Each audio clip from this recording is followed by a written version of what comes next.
Абайдың алтыншы қара сөзі. Қазақтың бір мақалы. Өнер алды бірлік, ырыс алды тірлік дейді. Бірлік қандай елде болады, қайтсе тату болады, білмейді.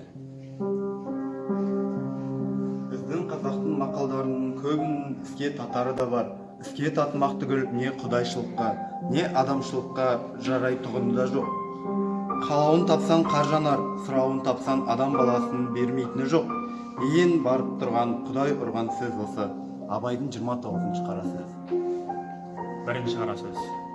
Ол жасқа келгенше жақсы өткіздік пе, жаман өткіздік пе? Әйтеуір бір талай өміріміз өткіздік. Алыстық, жұлыстық, айтыстық, тартыстық. Әурешілікті көре келдік. Енді жер ортасы жасқа жеттік. Толып жүрген өміріміздің баянсызын, байлаусызын көрдік. Ал енді қалған ғұмырымызды қайтып не қылып өткіземіз? Соны таба алмай, өзім де қайран.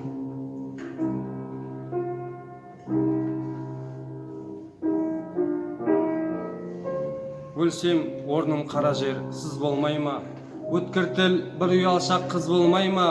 Махаббат ғадауатпен майдандасқан, қайран менің жүрегім, мұз болмай ма? Амалсыз, тағдыр бір күн кез болмай ма?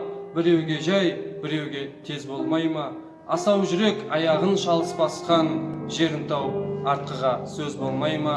Сонда жауап бер алман мен бейшара, сіздерге еркін тиер, байқап қара. Екі күймек бір жанға әділет пе?